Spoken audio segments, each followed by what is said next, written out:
Laat me starten met het statement. Klimaatverandering is een wereldwijde uitdaging met natuurlijk heel concrete gevolgen voor ons land. Zowel onomkeerbare klimatologische gevolgen, maar ook economische uitdagingen. En daarom zijn er ingrijpende maatregelen nodig. Ingrijpende maatregelen om die klimaatverandering tegen te gaan, maar ook ingrijpende maatregelen om ons circulair economisch model te bevorderen. Nu, wat zijn dat dan juist, die maatregelen? Een voorbeeld is investeringen. Hoe kunnen wij helpen om die enorme investeringen te stimuleren die die groene transitie gaan bevorderen? We weten dat bedrijven hier natuurlijk een heel belangrijke rol in spelen, maar de dag van vandaag staan bedrijven nog te vaak voor te veel onzekerheden. Grote obstakels hier zijn bijvoorbeeld administratieve barrières, dus heel complexe vergunningsprocessen, maar ook gewoon een gebrek aan een lange termijnvisie voor België. Als we niet weten hoe de toekomstige energiemix er gaat uitzien, hoe gaan we dan weten in welke groene technologieën we gaan moeten investeren? En daarom is het dus enorm belangrijk dat we zo snel mogelijk die obstakels gaan verwijderen, om zo bijvoorbeeld onze industriële processen verder te kunnen ontgroenen en ook verdere nodige infrastructuur te kunnen uitbouwen. Dan als we kijken naar maatregelen voor de circulaire economie. België is op dit moment een pionier in de recyclagesector. Nu, daar kan nog wel veel verbeteren om tot een volledig circulaire economie te komen. We produceren bijvoorbeeld nog heel veel afval doordat we zo'n hoge economische activiteit hebben. Dus het is ook daar enorm belangrijk om dat ondernemend België te begeleiden en te ondersteunen. Zeker ook omdat we weten dat ongeveer 8,4% van de Belgische jobs indirect of direct al circulair zijn. Wat dat uiteraard in de toekomst nog veel meer zal verhogen. En daarom sta ik hier vandaag om te pleiten voor een duidelijk en ondersteunend kader, een beleidskader uiteraard, om zo die klimaat, energie en circulaire transitie te ondersteunen en verder mogelijk te maken. Benieuwd wat jullie daarvan vinden.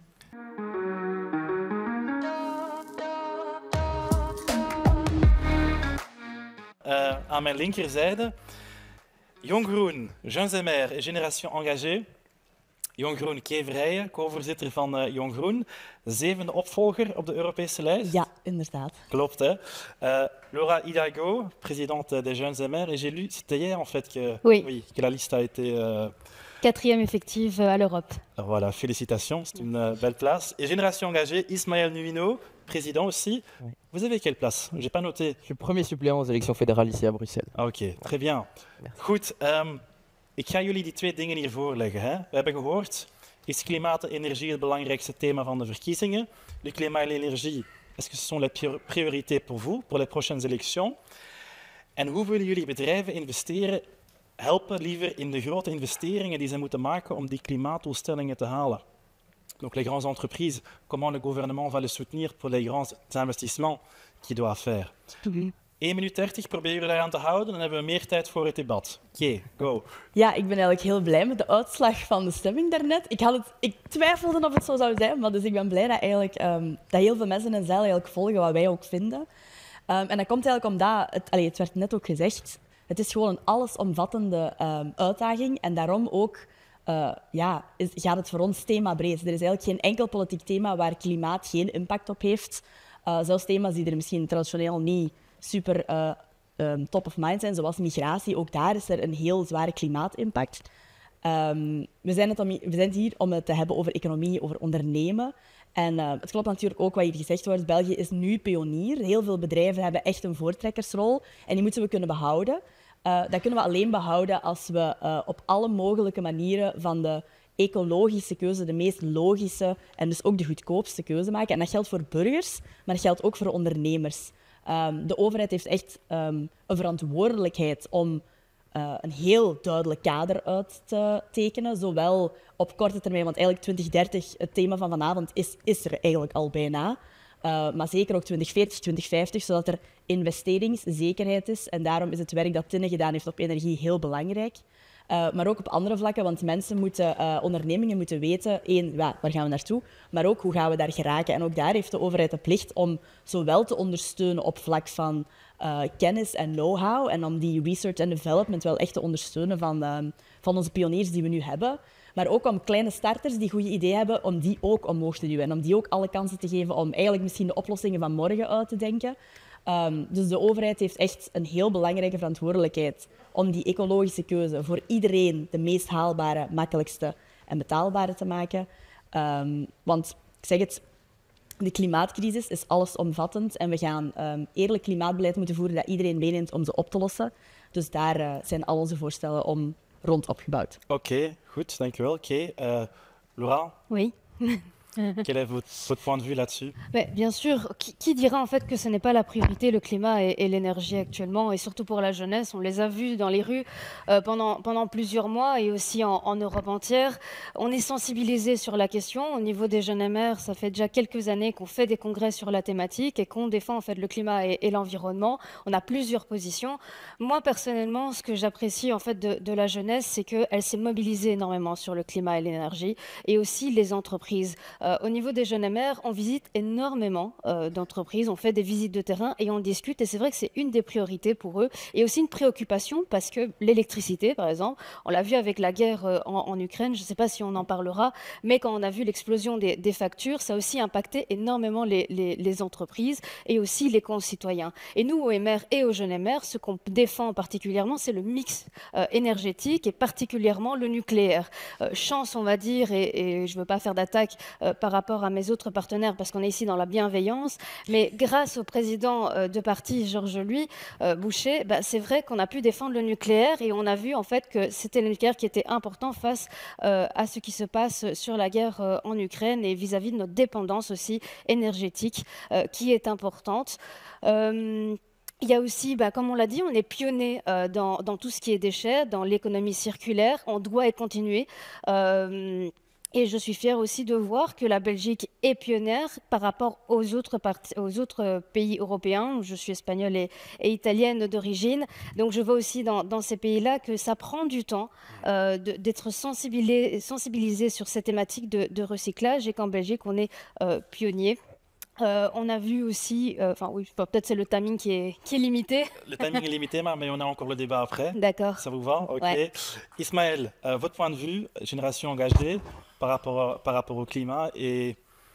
Alors, par rapport à la question, en fait, je vais avoir une phrase peut-être un peu surprenante, mais moi, j'ai pas besoin que le climat soit la priorité des prochaines élections. Et pourquoi pas? Parce que moi, j'aimerais que ce soit la priorité du prochain gouvernement. Et là, il y a une vraie différence. C'est-à-dire que j'adore le fait qu'on mène des débats sur le climat et que finalement, on essaye de... Il va y avoir une canicule, on va tous se dire attention, il faut faire attention et on va voter juste après.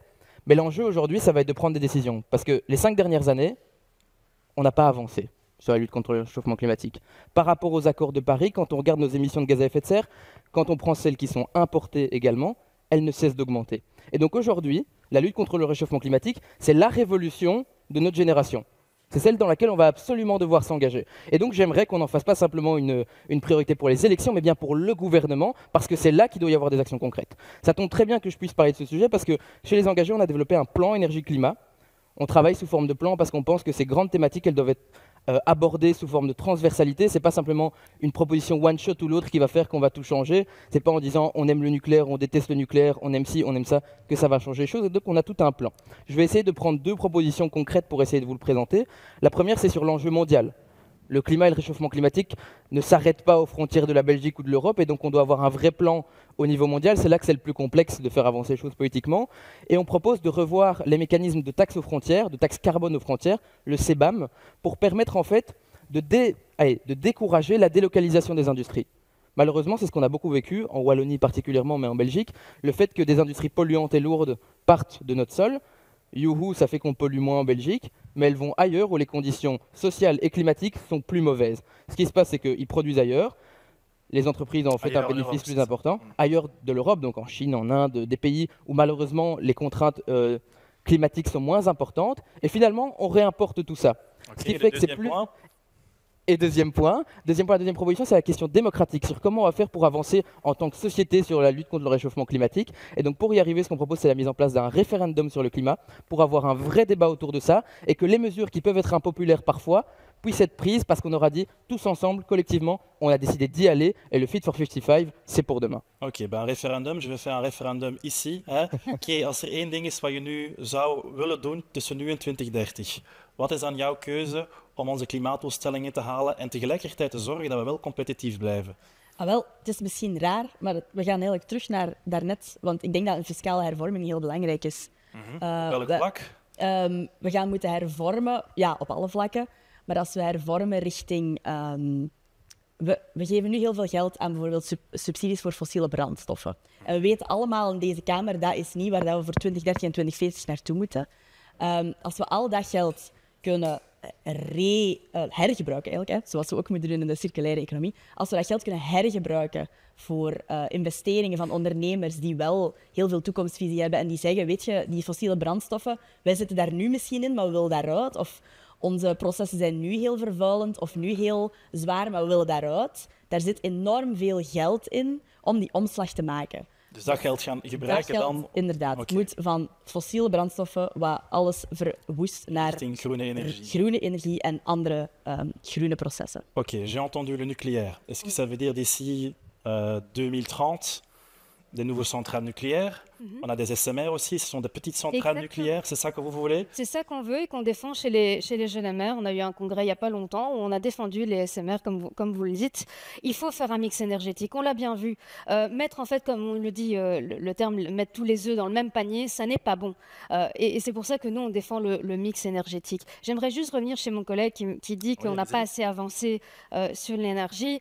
Faut pas non plus, oui, sur le climat, faut pas non plus minimiser toutes les actions européennes qu'on est en train de faire et aussi les actions que le gouvernement aussi est en train de faire. Je pense qu'ici, on est en train de parler aussi avec les entrepreneurs. On a vu le parc automobile qui a changé. On voit de plus en plus de voitures hybrides, on voit plus de voitures électriques. C'est aussi un mouvement par rapport à quelques années où on avait des voitures essence ou des voitures diesel. C'est aussi le gouvernement fédéral qui est en train de pousser. Il y a aussi le loti, le logement, l'habitat. Essayer de continuer à isoler le logement. Bien sûr, ça n'est pas assez, mais on est sensibilisé et on est jeune aussi. Et il faut aussi dire que tout n'est pas mauvais, tout n'est pas bon clairement, mais il y a des avancées et il y a une conscientisation du politique. Et c'est vrai que c'est notre jeu en tant que jeunes de titiller nos élus et nos aînés, mais il faut aussi parler de ce qui se passe et de ce qui est fait aussi dans les différents gouvernements. C'est ça. Et si je perds mes mots. Als het aan jou was, ik ga het even in het Nederlands zeggen. Le nucléaire, vous dites oui, vous dites des nouvelles centrales nucléaires, ou c'est quoi votre mix idéal en fait? Parce que c'est ça qui est très concret. Hein. Donc notre mix idéal, il est composé de 4 parties, 25, 25, 25, 25. D'abord, la première chose qui est importante et dont on ne parle jamais, c'est de la sobriété. C'est qu'en fait, on va devoir consommer 25% au moins d'énergie en moins par deux biais, c'est-à-dire l'efficacité énergétique et la diminution de notre consommation. L'efficacité, on parle justement de rénovation. Aujourd'hui, on rénove 1% de notre parc immobilier par an. On doit au moins rénover 3 à 4% pour avancer réellement là-dessus. On a une proposition, c'est l'isolation triple zéro. C'est un tiers investisseur qui investit. C'est l'État qui planifie et le tiers investisseur se rembourse sur les économies d'énergie que vous faites. Ça permet un vrai investissement dans la rénovation et une vraie diminution de nos émissions de gaz à effet de serre. 25% d'énergie renouvelable, on doit faire x5 par rapport à aujourd'hui, 25% de nucléaire, il faudra construire des SMR et des centrales nucléaires, et 25% d'énergie décarbonée. Oké, en om af te ronden, Kees, zit er voor jullie nog kernenergie bij dan? Want dat is geen evidente beslissing geweest, hè? Dat was enerzijds wel, want op het moment dat het nodig is, is het nodig. Kernenergie kan voor ons als ze niet vervuilt en als ze veilig is. Dat is op dit moment niet het geval. Dus er wordt heel veel gesproken over SMR's en die bestaan in theorie, maar... Dus dat zijn voor alle duidelijkheid kleinere kerncentrales die ongeveer denk ik drie keer minder produceren. Die dus die doelstellingen zouden kunnen halen van niet vervuilend zijn, maar ze zijn er niet. En we praten hier over 2030. Wij gaan tussen vandaag en 2030 geen nieuwe centrale kunnen bouwen. Dus zelfs als er centrales bestaan, en dat kan, hè. Er zijn een hele hoop verstandige mensen in de wereld daarmee bezig.